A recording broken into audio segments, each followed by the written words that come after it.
Assalamualaikum warahmatullahi wabarakatuh. Saya Garita Kartikasari. Di sini saya akan menjelaskan tentang pengertian akhlak dan keutamaannya. Etika belajar dalam Islam, etika beragama, berbangsa, dan bernegara. Pengertian musyawarah dan etika berdemokrasi dalam Islam. Akhlak merujuk pada perilaku dan karakter moral seseorang. Secara sederhana, akhlak menggambarkan kualitas moral individu yang tercermin dalam tindakan, sikap, dan perilaku sehari-hari. Dalam Islam, akhlak memiliki peran penting dalam membentuk kepribadian muslim yang baik dan dalam mencapai keberhasilan spiritual dan moral. Keutamaan akhlak dalam Islam ditekankan sebagai landasan bagi kehidupan yang baik dan bermanfaat di dunia dan di akhirat.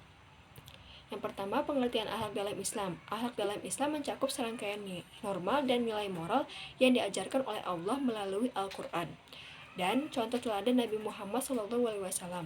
Akhlak berkaitan dengan perilaku yang baik, seperti kejujuran, kesabaran, kedermawanan, keadilan, kesantunan, dan rendah hati. Ini melibatkan keselarasan antara individu dengan dirinya sendiri, dengan sesama manusia, dan dengan Tuhan. Akhlak bukan hanya mengenai tindakan luar, tetapi juga melibatkan kondisi, hati, dan niat di balik tindakan tersebut. Dalam Islam, akhlak yang baik dianggap sebagai bentuk ibadah yang meningkatkan hubungan seseorang dengan Allah dan dengan sesama. Keutamaan akhlak dalam Islam. Yang pertama, bisa mendekatkan diri kepada Allah. Akhlak yang baik membantu seseorang mendekatkan diri kepada Allah. Ketika seseorang memiliki akhlak yang baik, ia akan memiliki niat yang ikhlas, menghindari dosa, dan berusaha menjalankan perintah Allah. Akhlak yang baik juga mencerminkan ketakwaan seseorang kepada Allah. Lalu yang kedua ada membangun hubungan yang baik dengan sesama. Akhlak yang baik mempengaruhi interaksi sosial seseorang. Ketika seseorang memiliki akhlak yang baik, ia akan bersikap adil, menghormati, dan berempati terhadap orang lain.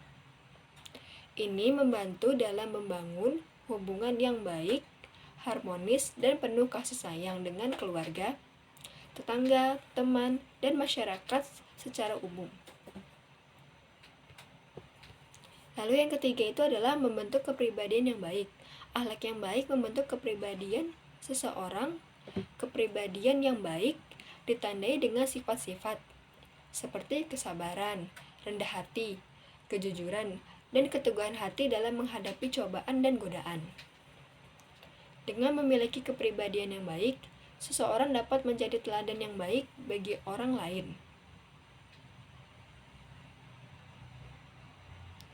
Yang keempat, mencapai kebahagiaan dan kedamaian. Akhlak yang baik membawa kebahagiaan dan kedamaian dalam kehidupan seseorang. Ketika seseorang berperilaku dengan akhlak yang baik, ia akan merasakan kepuasan batin dan kedamaian hati. Akhlak yang baik juga membantu seseorang menghadapi tantangan dan kesulitan dengan ketenangan dan kepercayaan diri. Lalu yang kelima, ada meningkatkan kualitas masyarakat. Akhlak yang baik berkontribusi dalam membentuk masyarakat yang lebih baik.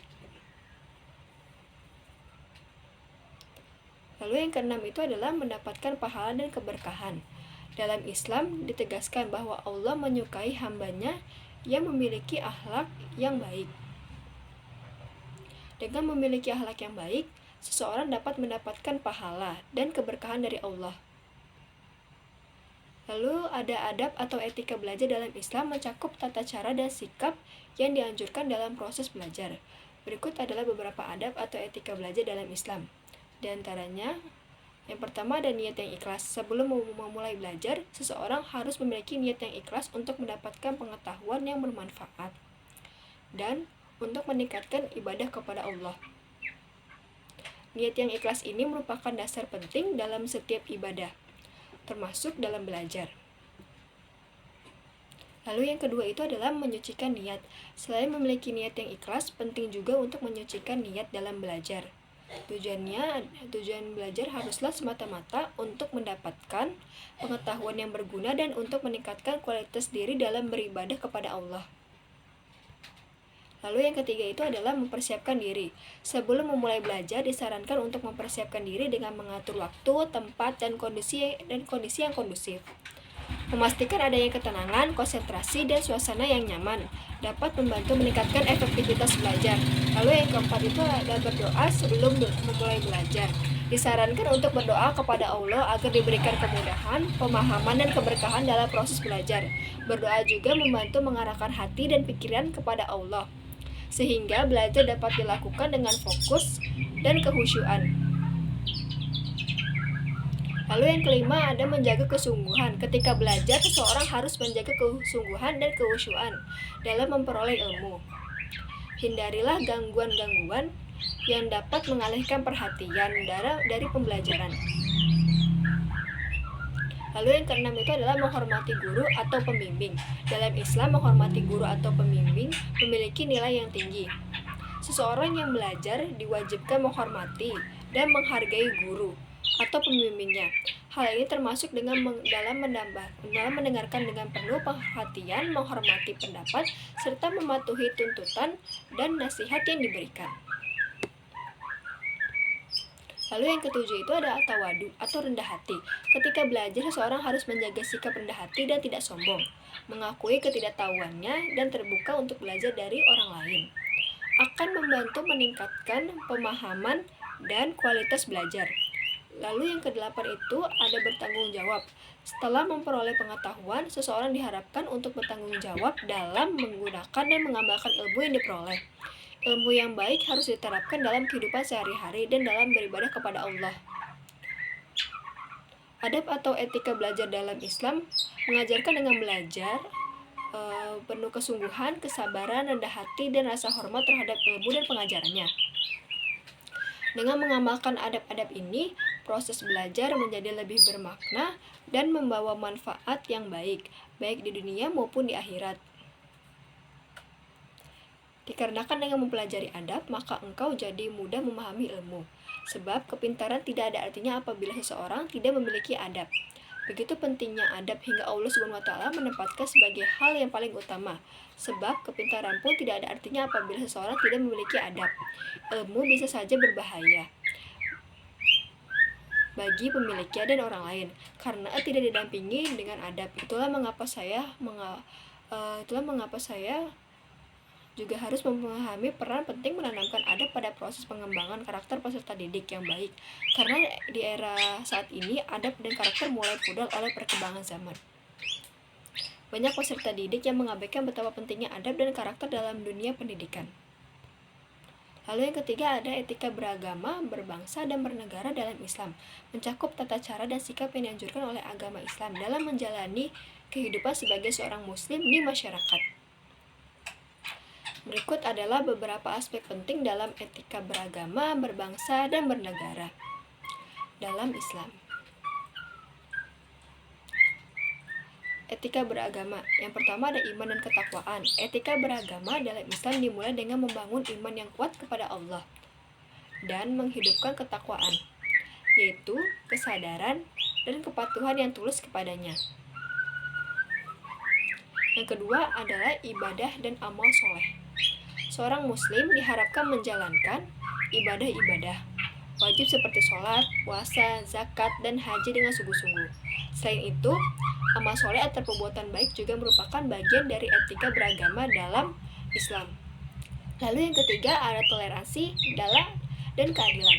Islam mendorong umatnya untuk menjadi toleran terhadap perbedaan agama dan keyakinan, serta menjunjung tinggi nilai-nilai keadilan dalam berinteraksi dengan sesama. Lalu yang keempat itu akhlak mulia. Etika beragama dalam Islam juga mencakup pengembangan akhlak mulia seperti kejujuran, kesabaran, kerendah hati, tolong menolong, dan memaafkan. Etika berbangsa. Di sini ada kepatuhan kepada hukum. Seorang muslim diharapkan untuk taat kepada hukum dan peraturan yang berlaku di negara tempat tinggalnya, selama tidak bertentangan dengan ajaran agama Islam.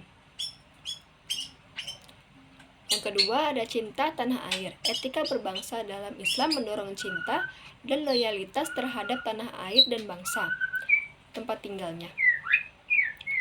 Hal ini termasuk menghormati simbol-simbol nasional menjaga persatuan, dan turut serta dalam pembangunan negara. Yang ketiga ada kerjasama dan kontribusi. Seorang muslim diharapkan untuk berperan aktif dalam membangun masyarakat dan berkontribusi positif dalam bidang pendidikan, ekonomi, sosial, dan lainnya. Yang keempat, menghormati harkat dan martabat sesama. Islam mengajarkan untuk menghormati harkat dan martabat setiap individu tanpa memandang suku, agama, ras, atau status sosial. Perlakuan yang adil dan menghormati hak asasi manusia adalah bagian dari etika berbangsa dalam Islam. Lalu di sini ada etika bernegara. Kepemimpinan yang adil. Etika bernegara dalam Islam menekankan pentingnya kepemimpinan yang adil dan berkeadilan dalam memerintah. Pemimpin diharapkan untuk melindungi hak-hak rakyat dan menjalankan tanggung jawabnya dengan baik.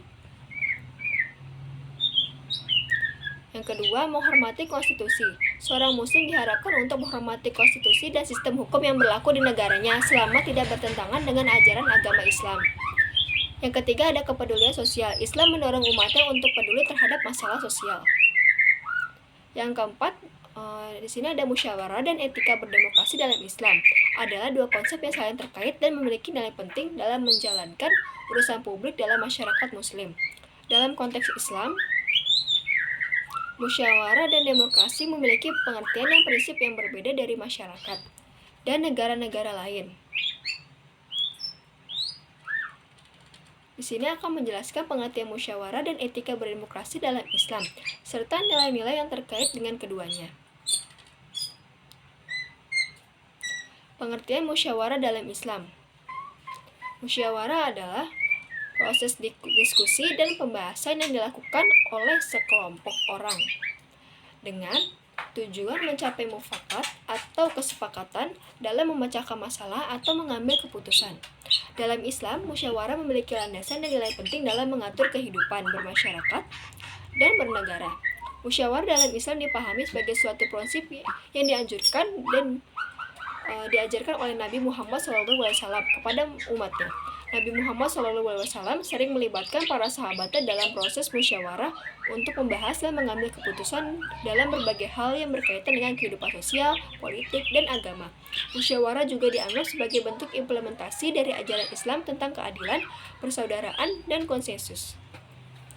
Etika berdemokrasi dalam Islam. Etika berdemokrasi dalam Islam merujuk pada prinsip-prinsip dan nilai-nilai yang berkaitan dengan pelaksanaan sistem demokrasinya. Berdasarkan ajaran Islam, walaupun demokrasi sebagai sistem pemerintahan tidak secara eksplisit disebutkan dalam Al-Quran, Islam menganjurkan prinsip-prinsip demokrasi yang sesuai dengan prinsip-prinsip keadilan, keseimbangan, dan persamaan. Di sini ada keadilan. Keadilan merupakan nilai sentral dalam Islam dan menjadi landasan penting dalam etika berdemokrasi. Setiap individu memiliki hak yang sama dalam mengemukakan pendapat, berpartisipasi dalam proses pengambilan keputusan, dan merasakan manfaat dari keputusan yang diambil. Lalu yang kedua ada kemerdekaan berpendapat. Islam mengakui hak setiap individu untuk memiliki pendapat dan mengemukakannya dengan bebas, selama pendapat tersebut tidak bertentangan dengan ajaran Islam. Dalam konteks berdemokrasi, individu diberikan kebebasan untuk menyampaikan pendapat mereka dan terlibat dalam diskusi yang bermakna. Lalu yang ketiga ada toleransi dan konsensus. Islam mendorong sikap toleransi terhadap perbedaan pendapat dan keyakinan. Dalam konteks berdemokrasi, penting untuk mencapai konsensus atau mufakat di antara berbagai pihak yang terlibat dalam proses pengambilan keputusan. Hal ini mencerminkan nilai-nilai kebersamaan dan persatuan dalam masyarakat muslim. Lalu yang keempat ada akuntabilitas. Etika berdemokrasi dalam Islam menekankan pentingnya akuntabilitas dalam pemerintahan. Pemimpin yang dipilih oleh rakyat diharapkan untuk bertanggung jawab. Lalu yang kelima ada partisipasi aktif. Etika berdemokrasi dalam Islam mendorong partisipasi aktif dari semua warga negara dalam proses pengambilan keputusan. Setiap individu diberi kesempatan untuk berperan dalam membangun masyarakat dan negara. Lalu yang keenam ada berlandaskan nilai-nilai Islam. Dalam demokrasi, Islam mengajarkan agar keputusan-keputusan yang diambil tetap berlandaskan nilai-nilai Islam, seperti keadilan, persamaan, kemanfaatan umum, dan menjauhi kemungkaran. Penting untuk dicatat bahwa walaupun etika berdemokrasi dalam Islam mencakup prinsip-prinsip demokrasi, implementasinya dapat bervariasi sesuai dengan konteks dan tata kelola negara yang berbeda. Prinsip-prinsip demokrasi dalam Islam harus selalu dijalankan dalam kerangka kepatuhan dan kesesuaian dengan ajaran-ajaran agama Islam. Baik, terima kasih. Itu saja penjelasan dari saya. Kurang lebihnya mohon maaf. Wabillahi taufiq wal hidayah. Wassalamualaikum warahmatullahi wabarakatuh.